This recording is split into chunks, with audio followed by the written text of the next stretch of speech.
श्री कृष्ण गोविंद हरे मुरारी, हे नाथ नारायण वासुदेवा। नमस्कार सर्वांना। आता येत आहे 15 ऑगस्टच्या दिवशी श्रीकृष्ण जन्माष्टमी। बघा 15 ऑगस्ट 2025 रोजी रात्री म्हणजे 15 ऑगस्टच्या रात्री आपल्याला 11:49 श्रावण वद्य सप्तमी समाप्त होत असून श्रावण वद्य अष्टमी सुरू होत आहे। तर बघा 16 ऑगस्ट 2025 रोजी रात्री 9:34 श्रावण अष्टमी समाप्त होत आहे। त्यामुळे श्रीकृष्ण जन्माष्टमी हे आपल्याला मध्यरात्री 12 वाजताच आपल्याला साजरी करायची आहे। त्यामुळे आपण जन्माष्टमी 15 ऑगस्टच्या रात्रीच आपल्याला कृष्ण जन्माष्टमीचा उत्सव साजरा करायचा आहे घरी। कृष्ण जन्माष्टमी अतिशय आनंदात उत्साहात साजरा केला जातो। बघा जन्माष्टमीचा उत्सव हा इतका भव्य दिव्य असतो की प्रत्येक ठिकाणी हा दिवस खूप साजरा केला जातो। जन्मोत्सव हा सोहळा साजरा खूप मोठा केला जातो। दुसऱ्या दिवशी गोपाळकाळा म्हणजेच दहीहंडी साजरी केली जाते। तर बघा 15 तारखेलाच आपल्याला रात्री 12 वाजच्या नंतर आपल्याला हे जन्माष्टमीची पूजा म्हणजे उत्सव साजरा करायचा आहे। बघा 15 तारखेला म्हणजे रात्री 12 वाजता म्हणजे 16 दिवस आपला 12च्या नंतर दुसरा दिवस चालू होतो, म्हणून आपण ते 16लाच होते। त्याच्यामुळे आपण गोंधळ न करता आपण 15 तारखेलाच हे जन्माष्टमी उत्सव साजरा करायचा आहे। बघा भाद्रपद महिन्यातल्या कृष्ण पक्षातील अष्टमी तिथीला दरवर्षी कृष्ण जन्माष्टमी साजरी केली जाते। भगवान श्रीकृष्ण जन्म या दिवशी झाल्याने सर्व भक्त भक्तिभावाने पूजा करतात, बघा उपवास करतात, व्रत करतात। कृष्ण जन्मोत्सव हा भाविकांसाठी खूप मोठा उत्सव आहे। तर म्हणजे हिंदू धर्मामध्ये जन्माष्टमी मोठ्या आनंदात साजरी केली जाते। म्हणून ह्या भगवान विष्णूंचा हा 8वा अवतार हा म्हणजे श्रीकृष्ण आहेत। त्यामुळे त्यांचा जन्म भाद्रपद महिन्याच्या कृष्ण पक्षातील अष्टमीला रोहिणी नक्षत्रात झाला होता। यावर्षी जन्माष्टमी म्हणजे प्रत्येकजण म्हणतात की 15ला करायची की किंवा 16ला साजरी करायची। तर आपल्याला 15 तारखेच्याच रात्री आपल्याला 12च्या नंतर साजरी करायची आहे। मध्यरात्री म्हणजे श्रीकृष्ण जन्माष्टमीच्या मध्यरात्रीचा आपण हे उपवास केला जातो किंवा प्रत्येक जणांना त्या दिवशी व्रत दिवसभर केलं जातं। श्रीकृष्णाचं व्रत करणं खरंच खूप शुभ मानलं जातं, कारण बरेच जणांची इच्छा मनोकामना पूर्ण होतात अशी मान्यता आहे। तर बघा आपल्या 15 ऑगस्टच्या दिवशी बघा सगळ्यांच्या घरामध्ये बाळकृष्ण असतोच। बघा बाळकृष्णावर आपल्याला अभिषेक करायचा आहे, पंचामृताने अभिषेक करायचा आहे बाळकृष्णावर आणि शुद्ध पाण्याने अभिषेक करायचा आहे। आपल्याला अभिषेक करताना पुरुष सूक्त म्हणायचं आहे 16 वेळेस। तर आपल्याला जर जमत नसेल तर पुरुष सूक्त 1 वेळेस म्हणायचं आहे, स्त्री सूक्त पण म्हणायचं 1 वेळेस म्हणायचं आहे। जर तुम्हाला जर शक्यच नसेल तर ओम नमो भगवते वासुदेवाय नमः म्हणत आपल्याला हे अभिषेक करायचा आहे। खूप छान पूजा करायची आहे। बघा त्या दिवशी श्री हरिविष्णूंची पूजा केली जाते। ज्या घरामध्ये आपल्याला बाळकृष्णाच्या रूपात ज्या घरामध्ये पूजा केली जाते तिथे नक्कीच त्या विष्णूचा आणि माता लक्ष्मीचा वास असतो। तर त्या दिवशी आपल्याला जन्माष्टमी आता श्रीकृष्ण जन्माष्टमी आपल्याला साजरी करायची, तर तिथे कृष्ण आणि राधाचा पण सहवास असतो असं म्हटलं जातं। त्यामुळे बाळकृष्णावर आपल्याला अभिषेक करायचा आहे, छान त्यांना खूप छान सजवायचं आहे। बघा प्रत्येक त्याचे वस्त्र मिळतात। आता अनेक बाजारामध्ये खूप छान बासरी मिळतं, त्यांचे टोपी मिळते, छान बाळकृष्णाला हार मिळतो। तर आपल्याला बासरी ठेवायची आहे। तर ह्या गोष्टी सगळ्या सजवून असे छान बाळकृष्णाला असे खूप मोठ्या उत्साहात आपल्याला करायचं आहे। बघा बाळकृष्णाची उत्साह इतका जोरात आनंदात केला जातो। तर आपण पण छान त्यांना वस्त्र प्रदान करायचं आहे। तर त्या दिवशी 12 वाजता आपल्याला छान अभिषेक करून आपल्याला पूजा करायचा आहे आणि आपल्याकडे पाळणा पाळण्यामध्ये त्याला बसून झुला करायचा आहे। बघा पाळणा जर तुम्हाला येत नसेल तर यूट्यूबला लावून द्या, खरंच खूप छान पाळणा श्रीकृष्णांचे म्हटले जाते। आणि त्या दिवशी आपल्याला न चुकता तुळशीचे पान म्हणजे ठेवायचे आहेत। बघा पत्र आपल्याला नक्कीच ठेवायचं आहे, कारण तुळस हे विष्णुप्रिय आहे। त्यामुळे तुळशीपत्र आपल्याला नक्कीच विष्णूला अर्पण करायचं आहे। त्यानंतर आपल्याला फुलं अर्पण करायचे, छान जितकं छान होईल तेवढं छान सजवायचं आहे आपल्याला श्रीकृष्णाला।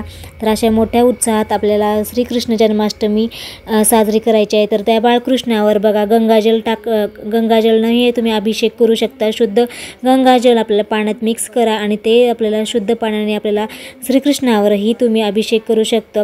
त्यानंतर आपल्याला गंध लावायचा आहे, अत्तर लावायचं आहे, खूप छान पूजा करायची आहे। त्यानंतर आपल्याला नैवेद्याला लोणी ठेवायचं आहे बघा, कुणी पंजिरी ठेवतं, खीर ठेवतं, पंचामृत ठेवायचं आहे। आपल्याला त्या दिवशी पोहे पण ठेवायचे, जे पोहे जर असेल तर थोडं ताकामध्ये भिजवायचं आणि ते ठेवायचे, कारण पोहे सुद्धा कृष्णाला खूप आवडतात। कारण सुदामाने श्रीकृष्णाला भेट म्हणून म्हणजे भेटला गेला होता तेव्हा सुदामाने पण त्यांना पोहे दिले होते, त्यामुळे पोहे पण आपण त्या प्रसादामध्ये ठेवायचं आहे। फ्रूट्स, कोणतेही फ्रूट्स तुम्ही ठेवू शकता, केळी वगैरे ठेवू शकता।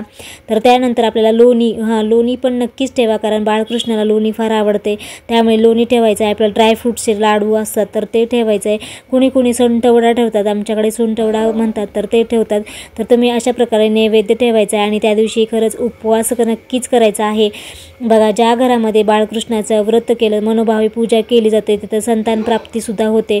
जर तुम्हाला संतान प्राप्तीसाठी त्यांनी पुरुष आणि स्त्रीने पूजा करायची आहे बघा, ज्यांना संतान प्राप्तीसाठी ही तुम्ही हे उपाय नक्कीच करू शकता। त्या दिवशी तुम्ही व्रत करायचं आहे, मनोभावे पूजा करायची आहे, जेवढी शक्य होईल तेवढी त्या दिवशी कृष्ण मंत्र नक्कीच म्हणायचा आहे।